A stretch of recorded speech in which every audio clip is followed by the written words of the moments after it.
Agora vamos para o último aqui, conhecimentos e comportamentos digitais. Vamos adiante então, matar esses últimos 5 aí. Vamos lá. Em um ambiente que adota metodologias ágeis como o Scrum, qual o papel do Product Owner? Sabem o que é isso? Já ouviram falar metodologias ágeis? Eu vi na faculdade. Até estou preocupado se eu estiver errado, porque senão eu vou passar meu trabalho. Não, é bem tranquilo. E isso, na verdade, a TI começou a usar muito, depois se usou isso para muitas coisas, né? Muitas empresas usam essas metodologias, né? Até de fazer reunião curta com as pessoas bem objetivas, pequenos sprints de trabalho, né? São conceitos que se levou aí para várias outras áreas, tá? Mas vamos ler ali, eu vou explicando um por um. Gerenciar as atividades da equipe e determinar o prazo de entrega. E aí? É isso?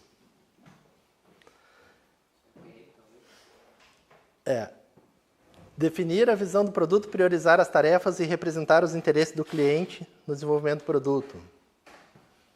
Sabe isso? Hã? Tá. Vamos lá. Codificar as soluções propostas pela equipe. Aí não, porque codificar seria o programador mesmo, o desenvolvedor que vai codificar, né? Supervisionar a equipe para garantir que não haja mudança nos requisitos e controlar todos os aspectos técnicos do projeto. Bom, vamos lá. A parte técnica não é o caso do Product Owner. Tá? O Product Owner é como se fosse... Owner é de proprietário.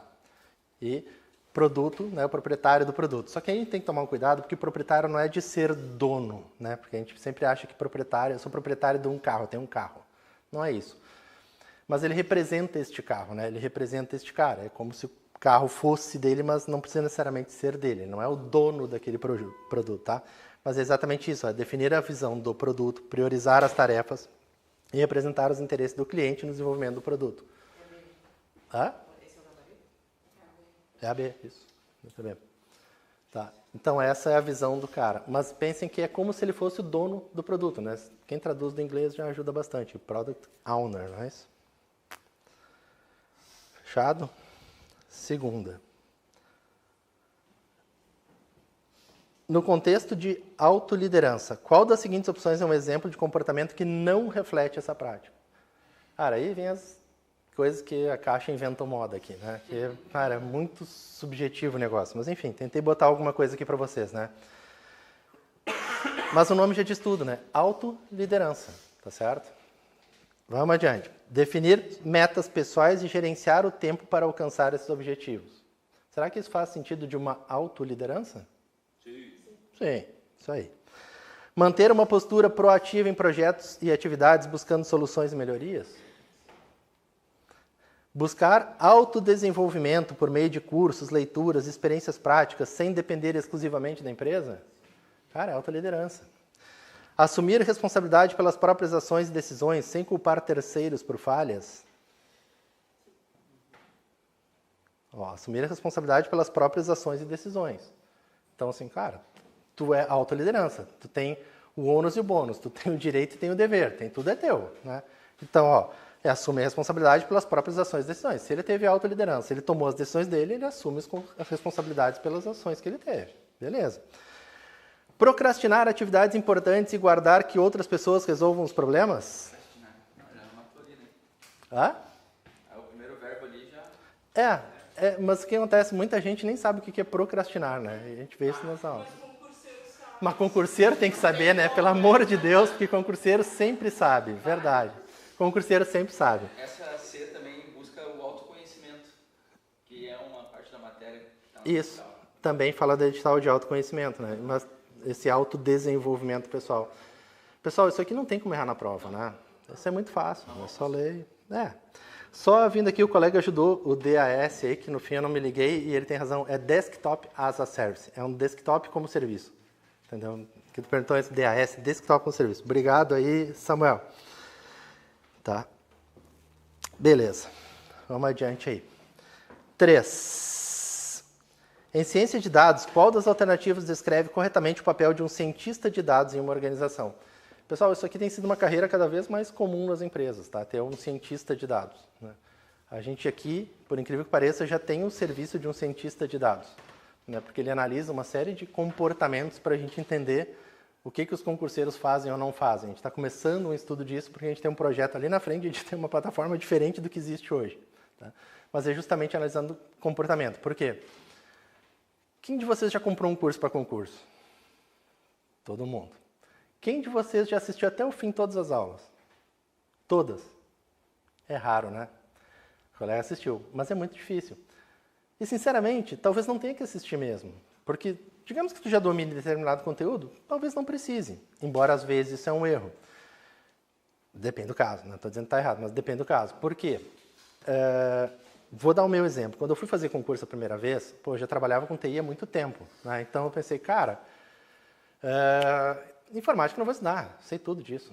Né? Imagina, estou aqui... Cara, eu dava aula num curso que preparava os funcionários do tribunal onde eu fui lá trabalhar depois. Então, assim, eu dava aula para os caras eram meus alunos. Não vou estudar essa porcaria. Eu fui na prova, pessoal, juro para vocês, de 10, sabe quantos eu acertei? 3. Vergonha absurda. Por que vergonha? Porque aí eu entendi que o que cai na prova não é informática de verdade. É uma outra coisa. Naquela época, eles cobravam muito mais tecla de atalho. Eu disse, cara, vou saber que control não sei o quê. Né? Eu sei fazer. Agora, o control ou alguma coisa, eu não sei que diabos é isso. Então, às vezes, tu precisa assistir mesmo sabendo. Porque aí, claro, tu tem um professor ali que vai te orientar e vai para o caminho. Agora, o que é o nosso sonho? Assim, a gente começou com metas primeiro, né? Cria as metas, que eu acho que isso já foi uma baita evolução. O cara tem aquilo que ele tem que ver durante a semana, ele decide o que ele quer fazer, como ele quer fazer, mas ele sabe o que ele vai fazer por semana. Pá, legal. Agora, o próximo passo é conseguir entender qual é o perfil de cada um.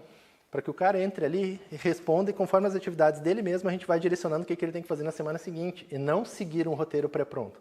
Vai demorar um pouco ainda, mas a gente está estudando isso. E aí a gente tem contratado um cara, cientista de dados, que trabalha em cima disso. O cara trabalha em cima disso, entendendo o comportamento dos usuários. Porque vocês compram um curso e não usam. Né? E aí a gente precisa... E aí depois o cara não passa e não sabe por que não passou. Mas o cara não estudou o que devia estudar. Mas por que ele não estudou? Esse é o grande ponto. Por que tu não continuou estudando? O professor era chato. Porque não sei...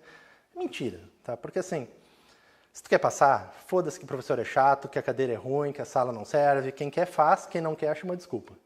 Mas, como eu faço para manter o cara motivado até o final, que nem vocês estão hoje aqui, fazendo um simulado de um concurso que a maioria já desistiu, que o pessoal abandonou, vocês estão aqui firme e forte fazendo. O perfil de vocês é o perfil que interessa, é o perfil que realmente vai para frente. Tá? Pode não passar nesse, mas vai passar no outro, porque é o cara que está ali batalhando. Agora, a maioria das pessoas sequer viria aqui. Então, o cientista de dados ele faz uma análise de comportamento, de uma série de informações, para trazer novas conclusões para que a gente possa... Enfim, criar coisas novas, tomar novas decisões, etc. Visto isso, o que a questão fala aqui sobre cientista de dados? Né? Qual é um papel de um cientista de dados? Coletar e analisar dados para relatórios mensais. Não, isso aí é o estagiário. O estagiário vai lá e diz, vê aí quantas pessoas vieram na aula semana. Ele vai lá e te diz, não precisa uma inteligência para ver isso. Né? O cara vai ali, olha e responde, faz um relatório. Utilizar técnicas estatísticas e computacionais para extrair insights dos dados, ajudando a empresa a tomar decisões baseadas em dados. Eu diria mais, em dados é informações, né? Porque tu processa esses dados e gera informação. Então esse é o trabalho do cientista de dados, tá? Botei porque, sei lá, daqui a pouco aparece, pelo menos você tem que saber o que é um cientista de dados. É um cara que faz este trabalho aí, tá? O resto ali é bobagem, né? Não adiante, para não perder o tempo de vocês. No contexto de OKRs, né, eles colocaram esse cara aí. Vamos lá, de novo, né, se tu conseguir traduzir, se tiver aula com a professora de inglês aí, né, vamos traduzir. Objetivo e resultados chaves, não é isso? Se a gente for traduzir o cara. Isso já ajuda muito, né, porque tem objetivos e resultados chaves. Então, eu tenho objetivos e eu vou ver quais resultados são chaves para que eu cumpra esse objetivo. Pronto, vocês já sabem o que é OKR. Olha como fica fácil. Então, vamos lá. Qual das alternativas abaixo descreve corretamente essa metodologia? Definição de objetivos claros e mensuráveis acompanhados por resultados-chave que medem o progresso em direção aos objetivos. Pronto. Cara, por isso, olha só, eu digo que o inglês, ele serve para o inglês e serve para a informática. Tá? Porque muitas coisas se respondem traduzindo. Então, só aí já fica fácil. E é incrível como cada vez mais a gente usa, né, esses termos. Né? Quando a gente vendeu lá outra empresa que eu fui trabalhar numa grande empresa lá. Cara, o tempo inteiro em cima desse negócio aqui, os KPIs da semana, né? Os indicadores chaves de performance. E aí tinha que ir lá ver, isso aqui. Até eu entender o que era um KPI, levou um tempo, porque assim, a gente fazia uma gestão tosca na época, né? Que era uma gestão de professor, não uma gestão de gestor. Aí chega lá a primeira semana, o cara diz, pra semana que vem eu preciso estar presente, os KPIs e isso. Eu, cara, que porra é essa? Mas aí tu traduz e tu vai, tá. Indicador-chave de performance. Já tem uma ideia do que isso significa. E aí vou ver como é que funciona e, claro, a gente começa a fazer. Mas é um aprendizado, tá? Última questãozinha, então, sobre o conceito de aprendizagem contínua, lifelong learning. Assinale a alternativa incorreta. Aqui também eu quis deixar incorreta para vocês verem várias coisas que são, para a gente deixar só o que não é, né? Porque a ideia aqui também, né, foi mais difícil, mais fácil. Pessoal, a ideia de um simulado não é medir o conhecimento de vocês, assim, de a gente revisar vários pontos que a gente considera importantes. E claro, tu também vai te colocar em situação de prova, vai medir algumas coisas, mas revisar. Então vamos lá. Promove o desenvolvimento pessoal e profissional ao longo de toda a vida. De novo, né? Lifelong learning. Né? Depende da iniciativa individual e da motivação para aprender constantemente. E aí? É válida somente quando for educação formal, obtida em instituições de ensino credenciadas pelo MEC. Não tem nada a ver, né? Absolutamente nada a ver.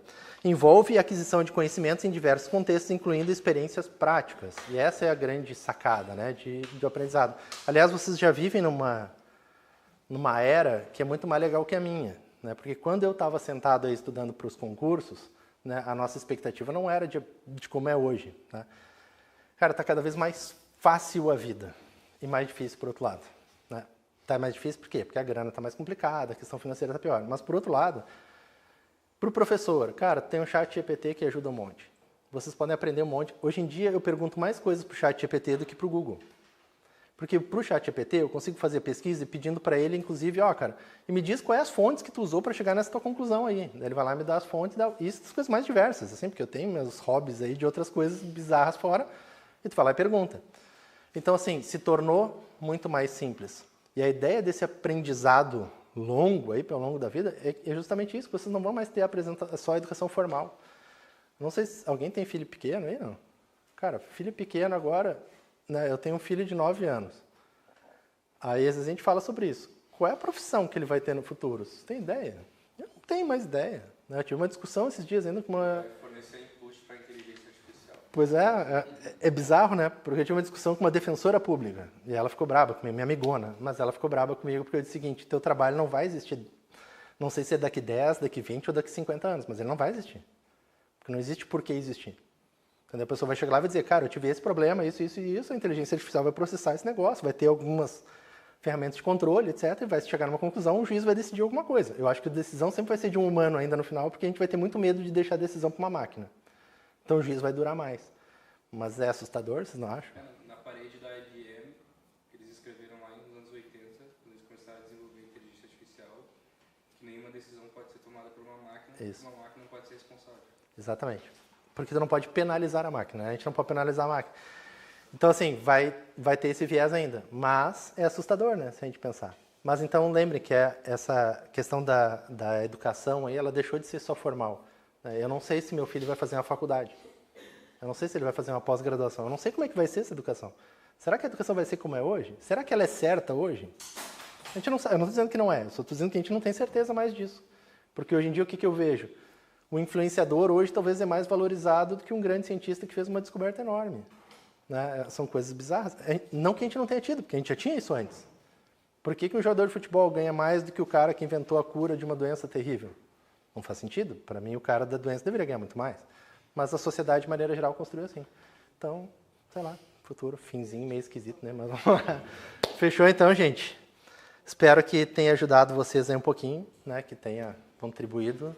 Boa sorte para vocês na prova lá. Espero que assistam as revisões que a gente tem gratuita lá no YouTube. Tá bem legal aquelas revisões lá. Na prova nacional, muita gente fez as revisões, né, Samuel? E foi muito bem em função das revisões só. Em inglês da Débora ali, só na super revisão, teve gente que disse que acertou 3 questões só vendo a super revisão dela. Então vale a pena dar uma olhadinha lá, assista um pouquinho lá, acho que é bem bacana. Fechou? Então tá. Obrigado, gente.